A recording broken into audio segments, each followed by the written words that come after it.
Ayan na ang mga dagkong balita sa Balitang Bisdak karong Martes. Mga manok igtatari nga gibutang sa Center Island sa Mandawi City, gipahipo sa taga-LGU. 23 anyos nga lalaki, gipusil patay sa Lapu-Lapu City. Albuera Mayor Kerwin Espinosa, gitagbo sa mga kabanay sa gipatay nga biktima. Ug putahe nga kabayo, naghatag og suwerte sa tag-iya ug kan-anan sa Talisay City. Kini ang GMA Regional TV, Balitang Bisdak. Mayong hapon, ako si Cecil Kibod Castro. Diriyot sakmita ang daghang mga manok igtatari nga gilansad lang sa Center Island diha sa Mandawi City. Ang dugang detalye sa report ni Nico Sereno.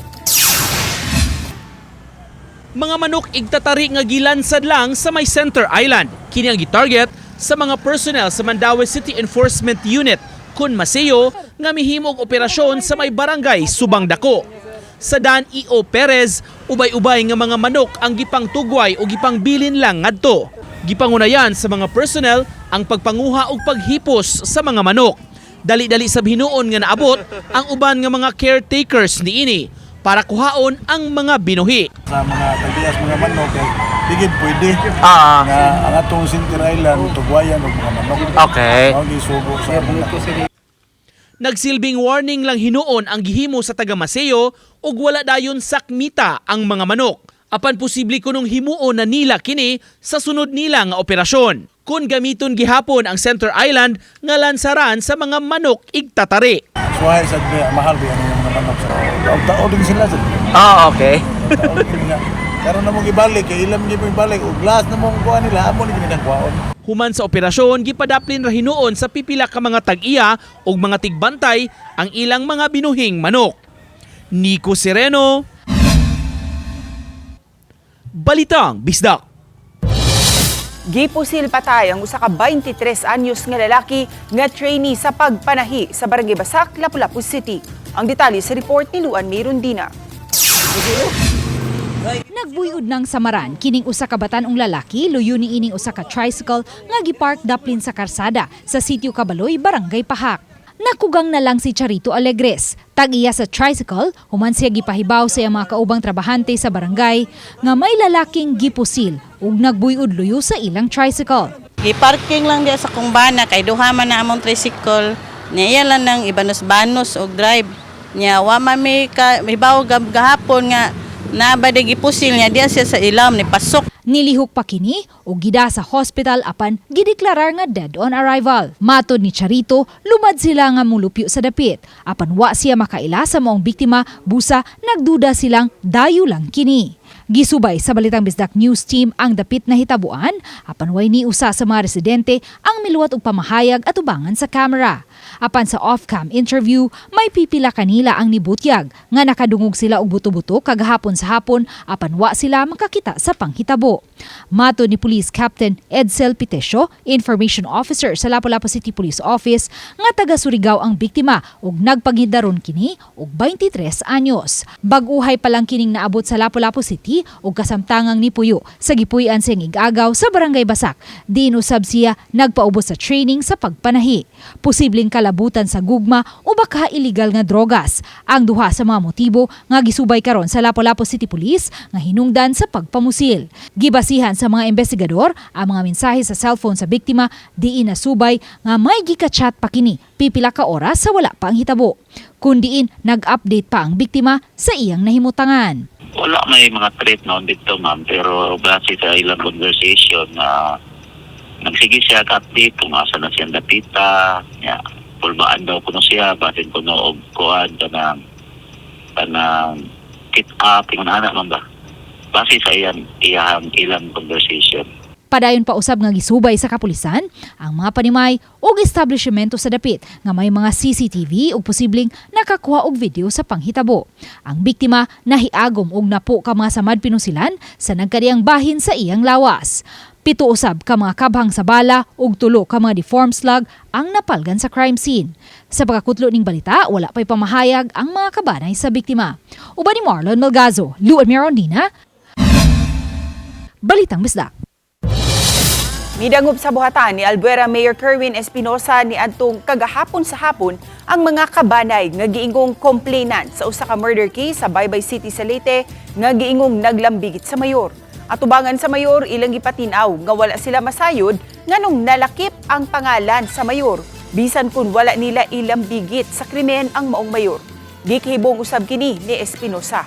Hinuon gihangop ni Espinosa ang pagpatimaw sa mga kabanay ug gidawat usab kini sa mayor.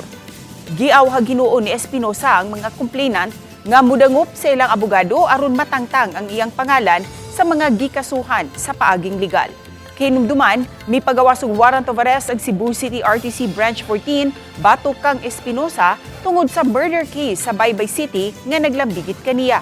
Voluntaryong mitahan sa Espinosa sa NBI 7 niadtong Pebrero 5 apan gibuhian human ibasura sa korte ang maong kaso niadtong Pebrero 10 tungod sa kawalay jurisdiksyon sa korte sa Sugbo sa paghusay sa maong kaso nga nahitabo didto sa Baybay City sa Leyte.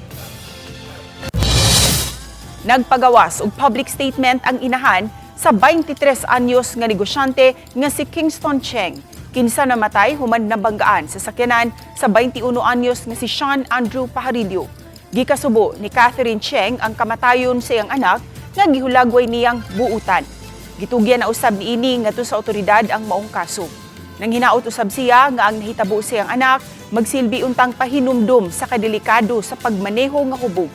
Nagpasalamat usab siya sa mga misuporta sa ilang pamilya ug miduyong sa ilang kasubo.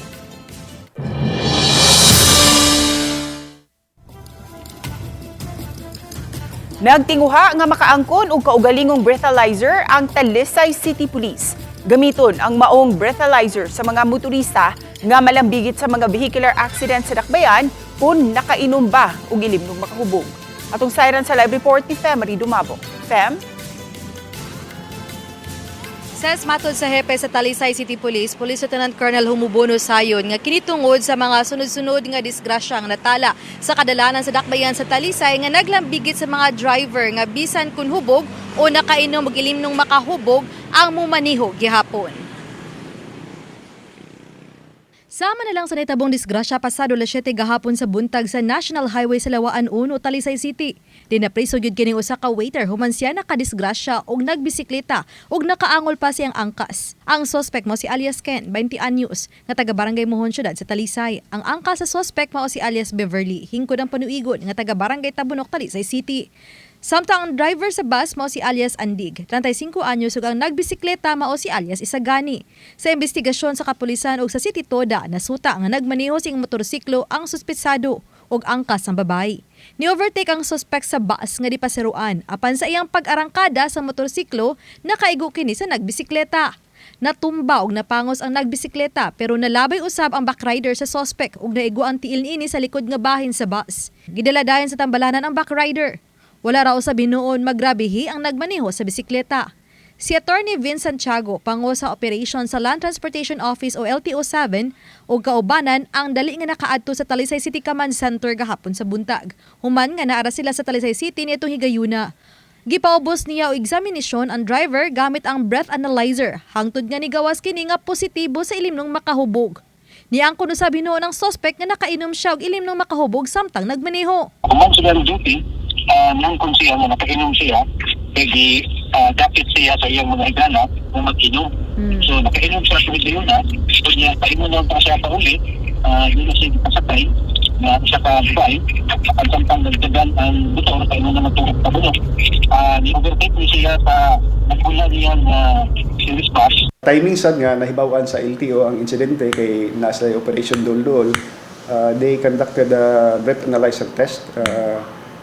We have not seen yet I have not seen yet the official report, but then ang atong traffic investigator ni feedback nga initially positive. Usa kini sa mga disgrasya nga nakadesider na ang Talisay City Police nga mas mayong adunay kaugalingong breathalyzer ang ilang buhatan pagpalig-on sa kasong mapasaka.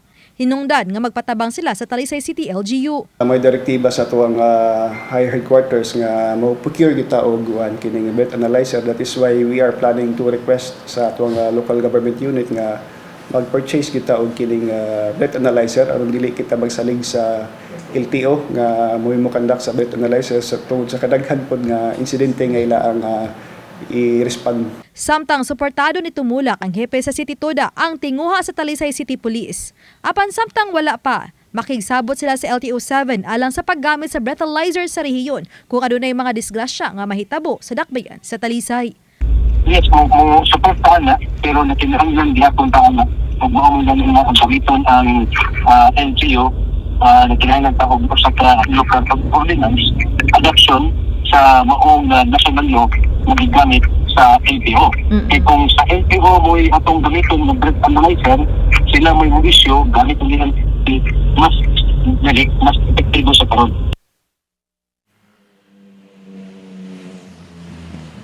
Ses, dugang ni Tumulak nga sila sa Talisay City Police ang muhangyo og pagpakigtagbo o meeting sa Land Transportation Office o LTO-7 aron masabutan ang sistema kuno saon nila nga makahangyo nga makagamit sa breathalyzer sa LTO-7 kuno galing adunay disgrasya nga mahitabo diya sa kadalanan sa dakbayan sa Talisay nga maglambigit og mga driver nga gidudahang hubog samtang wala pay susamang ekipo ang maong dakbayan sa Talisay.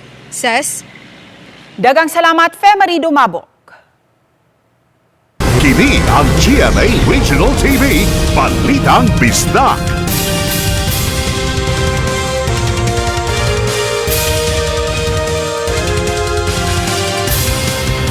Kini ang GMA Regional TV, Balitang Bisdak. Napalgang wa nay kinabuhi ang gibana-banang 3-day-old nga baby boy sa usa ka bakanting luna sa Sitio Kadulang, Barangay Marigondon, Lapu-Lapu City. Siluan mayroon din sa report.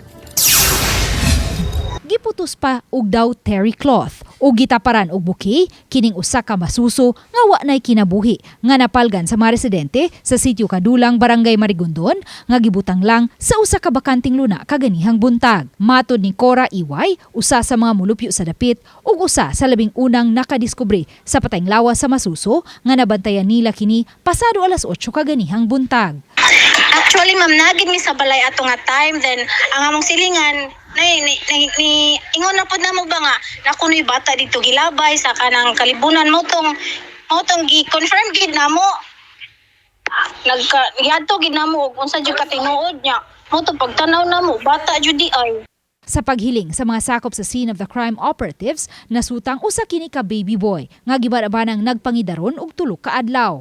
Apan ana-ana sa state of decomposition ang patayng lawas sa masuso nga gibanabana usab nga duha ka adlaw nang way kinabuhi. Sa dapit di napalgan ang patayng masuso, nakita usab sa kapulisan nga daw may kinautan, busa gituhuan sa mga otoridad nga may intensyon unta ang nagda sa patayng masuso nga ilubong kini sa dapit.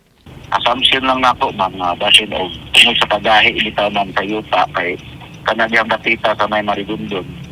Padung na lang ito sa dagat, ma'am. Hingaw po ng iriya, ha. Kuhan din na siya sa nang araki kayo na klase sa mga yuta, di ba, ma'am? Wa siguro ito makadaog saktong damit para pagkubkub mo ito nga kuhan wala na madayon ang lubong ang bata. Gisubay na karon sa Women and Children Protection Desk sa Lapu-Lapu City Police ang mga birthing centers ug hospital sa Lapu-Lapu City nga may mga pasyenteng bag-uhay lang nanganak aron masubay kung si kinsa ang inahan sa patayng masuso. Pinaagi sa abag sa LGU, napalubong na usab ang maong masuso sa usa sa mga samang sa Lapu-Lapu City. Uban ni Marlon Malgazo, Luan Meronina, Balitang Bisdak. Gisikop ang usa ka lalaki nga nagselos human nga iyang gigukod og sundang niadtong Valentine's Day ang iyang silingan kay gidudahang mao hinungdan sa panagbulag sa iyang uyab. Samtang nagkataas ang mga kaso sa Vauci sa Talisay City. Atong sayran sa report ni Femery Dumabo. Dag-atubang na og kasong grave threats kining 29 anyos nga lalaki nga si alias Bert. Human siya nasikop sa mga niresponding barangay tanod sa barangay Haklupan, Dakbayan sa Talisay.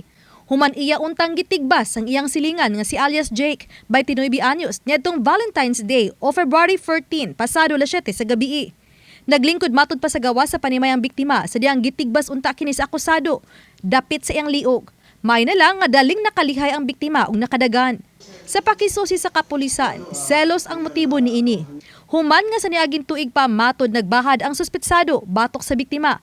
Kay kini matod pang hinungdan sa panagbulag sa suspetsado o sayang uyab. Based sa investigation is ang former nga uyab sa suspect is something na karelasyon no kauyab ba sa biktima o niya murag may nahimo nga rason nga nagbulag sila sa yang former nga girlfriend. Accordingly kuan ko ron murag anagi kasuko ang baong suspect sa victim nga umakitaan ko niya iya kunong tigbason mo. Matod pa ang biktima ug ang kanhi uyab sa suspetsado nagbuwag na usab. Kagahapon napasaka ang kasong grave threats. Samtang nabantayan sa Women's and Children Protection Desk o WCPD sa Talisay City Police nga misaka ang kaso sa violence against women sa syudad sa Talisay. Sud sa Enero hangtod na sa Pebrero 15 ning tuiga nitala sila og 26 na kareklamo sa pagpangabuso sa kababayen-an. Taas kini sa 20 ka kaso nga natala sa miaging tuig alang sa duha na ka buwan. Sagad niini tungod sa pagkapalahubog ug sabog tungod sa pagkagumon sa ginadili nga drogas ang partner nga lalaki. Ilahang partner and koan is naggamit og illegal nga droga, mostly alcohol sad, mga ilimnong makahubog, so nasay mga selos sa ilang love triangle. Hinon mato ditose ang gidaghanon tungod usab kini nga na-empower ang kababayen-an nga moreklamo gyud. Human sa pipila nila ka mga gihimong information drive og pakigtambayayong sa Talisay CSWD og mga gender and development ogad sa barangay. Positibo ra gihapon kay misag nitaa, so at least ilaha dili na sila mahadlok mo duol sa amua. Ila nang ma-voice out ang og unsay ilahang mga nakuha nga kasakit, mga pang-abuso, mga kalalakinan sa sila may mga kuan nga suspetsado, dili na ninyo kaya higugmaon ang usa ka babae. So iuli sa ilang tagsa-tagsa ka ginikanan. Sa 26 ka kaso, 5 niini ang napriso, ang gireklamo ug 4 ang napasakaan og kaso. Uban ni Clifford Lumayag ug Rod Prado, Femery Dumabok. Balitang Bisdak. Nadangat sa tambalanan ng usa ka 48 anyos nga kargador sa merkado sa Lapu-Lapu City human mahiagom og samad dinunggaban sa ulo ug sa liog. Base sa investigasyon sa Lapu-Lapu City Police nga samtang naghigda ang biktima daplin sa karsada, kalit lang kining giduol sa usa ka lalaki nga kargador usab sa merkado ug gidunggab siya duha ka higayon. Usban paunta siya sa suspect. Apan sa ikatulong higayon, nakasagang ang biktima ug midagan kini palayo. Samtang ang suspitsado nasikop ra usab hinuon dito sa Barangay Luok human sa follow-up operation sa kapulisan. Kalambigitan sa illegal nga drogas ang gisubay sa Lapu-Lapu City Police nga motibo sa pagpanunggab. Murag maora po nagkaunsihan ni sila. Magkasinabot ba?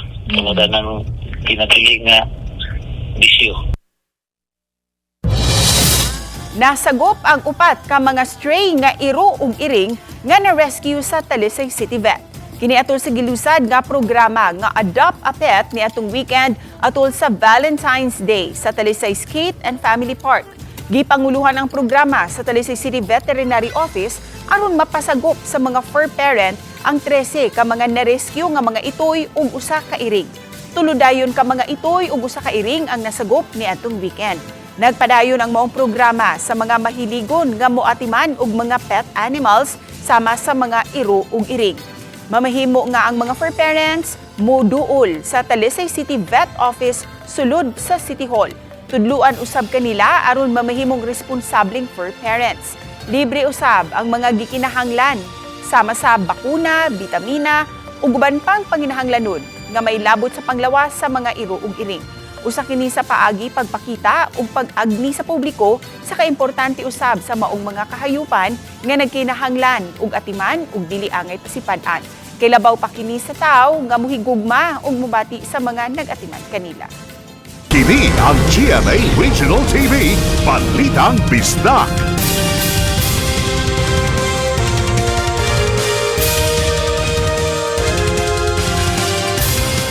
Kini ang GMA Regional TV, Balitang Bisdak. Ang paghigop sa init nga sabaw ang pagtambal niining panahon sa katugnaw sama na lang sa Balbacoa ug Lansiaw.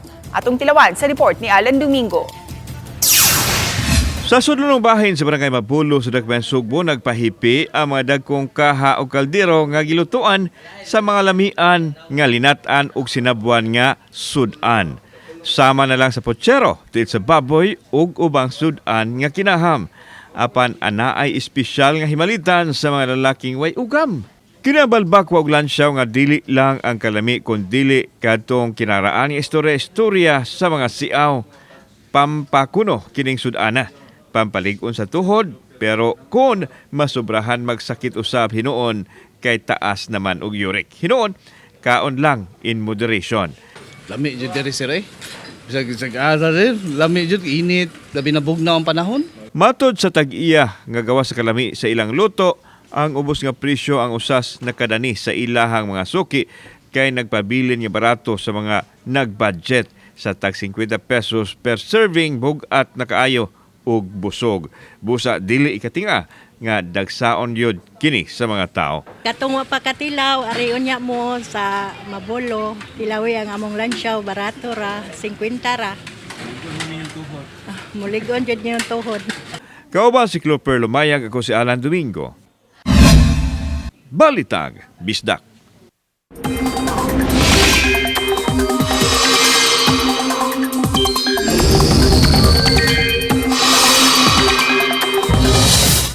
Mga kapuso, pabuta ang maayong dagan sa panahon sa halos tanang lugar sa nasod. Hinuon, padayon pa ang pagpasulabi sa northeast monsoon o amihan sa Northern Luzon. Samtang easterly susab o init nga hangin, gikan sa dagat Pasipiko ang makaapekto sa nahabiling mga lugar sa nasod. Sa rainfall forecast sa Metro Weather, di paabot nga masinati ang katakatag ng mga pag-uwan-uwan sa ubang lugar sa Leyte ug Eastern Samar. Gawas niini, ubos hinuon ang kahigayunan nga masinati ang kusog nga pag-uwan sa Central ug Eastern Visayas. Napausab gihapon ang kahigayunan nga uwanon ang ubang lugar sa nasod. Mihapit sa Dakbayan sa Talisay ang mobile kape at bahay o kapit-bahay. Isip kabahin sa paglibot nila sa tibuok nasod. Ano ang report ni Alan Domingo? Nihapit karon ang bus nga gihimong kapihan ug balay in one. Dili stationary kun dili mo biya kini tuyok sa tibuok Pilipinas ug naipanahona sa Sugbo sila mulibot.